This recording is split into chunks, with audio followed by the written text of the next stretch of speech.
Hello दोस्तों, मैं बताने जा रही हूँ आपको माँ क्या होती हैं। माँ के बिना मनुष्य का जीवन बिल्कुल अधूरा होता है। तो चलिए शुरू करते हैं। रात के 2 बज रहे थे, फोन की रिंग बजती है।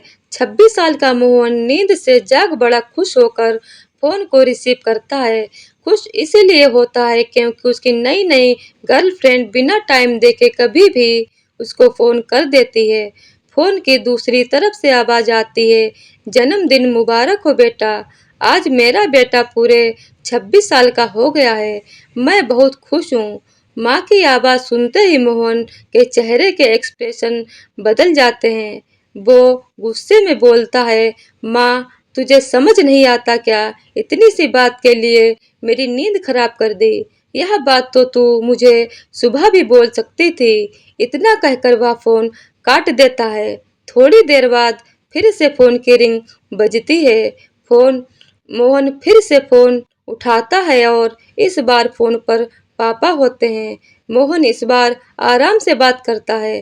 थैंक यू पापा, आपने मुझे बर्थडे विश करने के लिए फोन किया, वो भी इतनी रात को। पापा कहते हैं, नहीं बेटा, मैंने तुम्हें मुबारकबाद देने के लिए नहीं बल्कि ये बताने के लिए फोन किया है कि तुम्हारी माँ बिल्कुल पागल है। वो इतनी पागल है कि पिछले 1 महीने से मुझे हर दिन तेरा बर्थडे याद दिलाती आ रही है। वो इतनी पागल है कि तू हमसे सैकड़ों किलोमीटर दूर है, फिर भी उसने यहाँ पर खुद अपने हाथों तेरे लिए केक बनाया है। ऊपर से ये जिद कर बैठी है कि जब तक मुझ तुझे विश नहीं कर देती तब तक ना खुद खाना खाएगी ना मुझे खाने देगी। मोहन सब ध्यान से सुन रहा था और उसे ये महसूस भी हो रहा था कि उसने अपनी माँ को फॉर ग्रांटेड ले लिया था। वो बोला, नहीं पापा, माँ बिल्कुल पागल नहीं है। पापा कहते, नहीं बेटा, तू अपनी माँ के पागलपन को नहीं जानता। मैं जानता हूँ। वह तो 26 साल पहले ही पागल हो गई थी जब डॉक्टर ने उसे कहा था या तो हम बच्चे को बचा सकते हैं या आपको।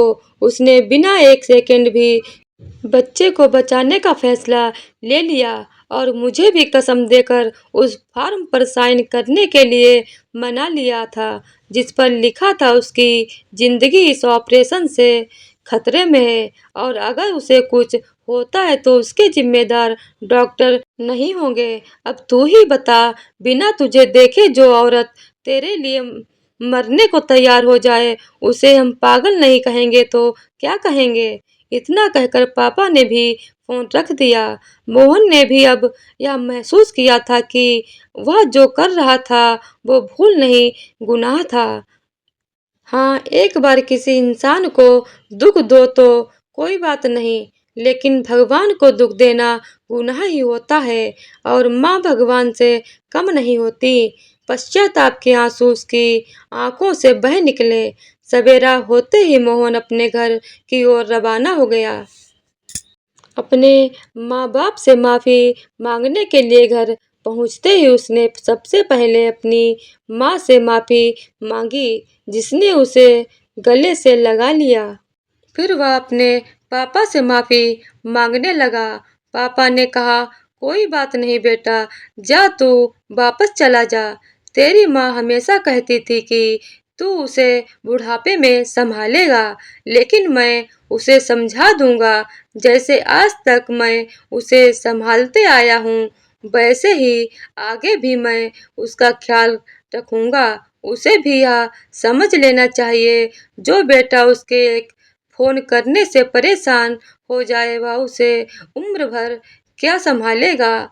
बाप की ऐसी कड़वी बातें सुनकर मोहन की आंखों से आंसू बहने लगे। वह सर झुकाए अपने बाप के सामने चुपचाप खड़ा रहा।